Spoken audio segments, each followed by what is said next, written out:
Good morning, ladies and gentlemen, my name is Napoleon Total, and today we're back with another Enlisted video. This is obviously Enlisted news campaign, and today I'm not using a script, which means that you'll just be hearing what I'm saying without a script. I'm currently looking at the new campaign levels for Enlisted, and yes, we have new campaign levels. So, yeah. We have new campaign levels, new weapons, so let's get started with, essentially, this Enlisted news video. The first thing that we have up is the Night Witches for Stalingrad. We're starting this blog with important news from Stalingrad, and it is with the female touch. We meet our first female squad in Enlisted, and this is actually a bomber squad. These are the legendary Night Witches. They serve with the PO-2 Night Bomber, and this legendary aircraft will only be with the premium squad for the Battle of Stalingrad to make up for the war heroines. The 588th Night Bomber Regiment is a regiment specialized in night raids. It was made up of exclusively female members, and the Germans nicknamed them the Night Witches for their highly original tactics. The regiment flew in from bombing raids at night, at a certain distance from the target, and the pilots jammed the engine, gliding towards the enemy position, hence the enemy cannot hear them, and they drop their bombs and get the heck out of there. It is exactly as they said, and that is exactly what they did. The PO-2 is the aircraft that's a biplane. It looks simple. It's made out of plywood. It legit makes you think of the Swordfish Firefly, but you have a 10 kilogram bomb and a 500 kilogram bomb. But as all for the new squads, the new female squad that we have in Stalingrad, we also have another squad in terms of Invasion of Normandy. Obviously, I'm pretty sure they're coming at the end at the Invasion of Normandy campaign, but let's just start with the new weapons. First off, for the Allies, we have the Browning M19-1980A6.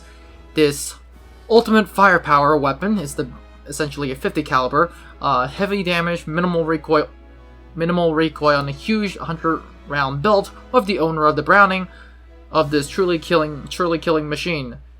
And not to worry, you have an additional belt of 100 rounds, so this should be insanity to use. The German MG34 with a double magazine is exactly the same thing that we have in Berlin.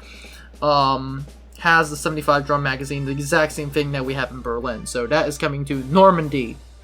We'll also be getting a few new tanks. For the Americans, we got the M4A1 76W, and this is 76mm gun with a vertical stabilizer, which makes you fire accurate shells at low speeds, and offers a 10-degree gun depression, so it can help with the hills during Normandy. For the Germans, is the Tiger E. This essentially the exact same tank that you will be having in Axis Berlin. This big Wildcat is the proud Normandy. The Magnificent's 88mm gun and robust armor is a difference to the battlefield to make sure to keep this tank angled. So yeah, that's pretty good. We are also be getting new premium squads. For the Allies, we will be getting a Colt Monitor machine gun squad, a modified version of the Browning M1919 with a compressor.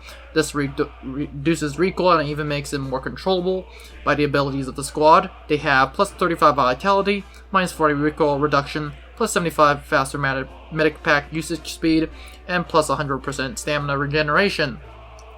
For the Axis, we have the Carley 43M submachine gun squad, and it looks like they're coming with as paratroopers, looking at their outfits.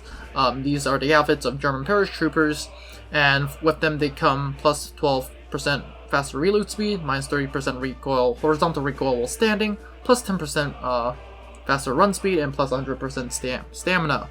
For Berlin, we'll be getting a few new weapons.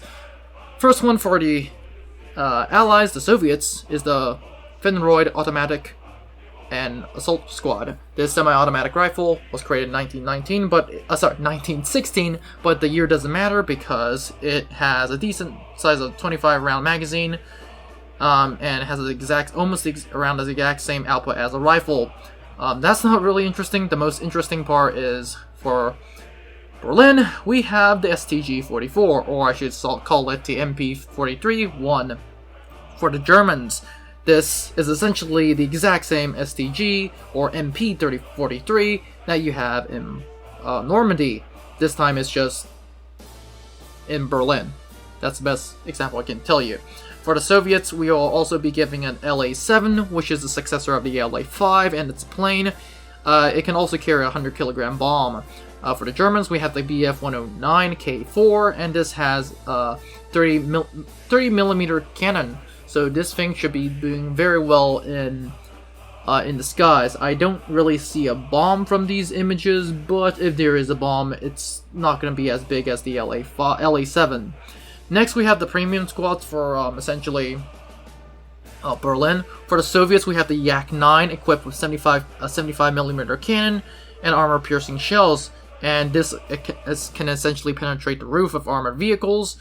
And yeah, the pilot also has the perk of withstanding G-force overloads and recover faster from blackout effects. So you can be just turning and turning and turning in this thing, and yeah. For the Germans, we have the Panzer IV 7V, and is the most advanced German tank destroyer, excellent armor, and has armor skirts, has a 75mm cannon from the Panther, and this crew is optimally trained and arrives immediately at level 4. In terms of all these crew skills are at level 4. Doesn't say what crew skills they are, but yes. Probably most fortunate for us, or me personally, is that we get new squads for Tunisia. For the Allies, we literally have the Beaufighter, Mark X, and the Attacker pilot squad. This is a pretty famous British attack aircraft with frontal armament consisting of 6 machine guns, 4 Hispano cannons. Yeah, this thing is insane. 8 rockets from fin for thick-skinned targets, and yeah, really puts the heavy fighter role into this heavy fighter. And rear gunner will definitely come in handy. Next, we have the Bf-110 C7. If you haven't watched my Tunisia squad history, yeah, this is the exact same plane. Well, looks like the exact same plane, but it comes with two 250 kilogram bombs instead of no bombs, so this is more optimized for a bombing run, and as well as a MG-13 protecting the rear. So yeah, that is pretty good, and I think this thing can also destroy tanks, and it doesn't have Hispano cannons. I think it has 30mm cannons, but that's it for the Bf-110. Next, we have the Johnson M1441 for the Allies. This is a worthy replacement for the M1 Grand. But yeah, for the Germans, we have the ZH-29. That is a Czech and automatic rifle with 10 rounds in the magazine. Essentially the exact same one that we have in Normandy. Moscow. But yeah, this thing with a bayonet is really handy sometimes. Next, for the Allies, we have a Sherman II with tanker squads. This is a M4A1 for the British Army. It is one of the most famous modifications of an American tank, and it can roll the battlefield with a 75mm gun. For the Germans, we have the Panzer IV F2, and this is essentially a Panzer IV F2 with a 75mm long-barreled gun that can take out enemies regarding whatever they are. And then we have the premium squads. We have the Matilda for the British. We have the Panzer III-N for the Germans. The Matilda is obviously famous for nothing can penetrate it, but I don't think that stays the same. And the Panzer III-N is essentially a rapid-fire 75mm cannon and stuff like that. Next, we have Moscow. For Moscow, we have for the Soviets, we have the DT-27. This is the exact same DT-27 in Berlin. And for the Axis, we have the Karli 39M submachine gun. We'll just see how that works. And for the Soviets, once again, we have the PE-231 attack pilot. Comes with 4 defensive guns. So yeah, this is gonna be tough. And 6 100-kilogram bombs. For the Germans, you have the Bf-110, once again, this time with 2-kilogram bombs and nothing much from what it's known. And for the premium squads, for the Soviet Union, we have the M3 Medium, and this is essentially an M3 Grant. Lend-leased by the Americans to the USSR, and for the Germans, we have a familiar Bf-109 with a 50-kilogram bomb. So yeah, all these squads are pretty interesting.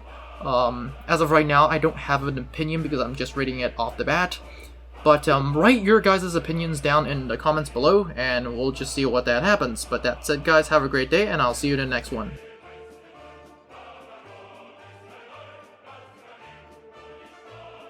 Now before you leave, I would like to thank you very much for watching this video. I would be honored if you could like and subscribe to the channel. Remember, more videos are coming out, so it is a good idea to click on that notification button. Anyways, have a great day and I'll see you in the next one.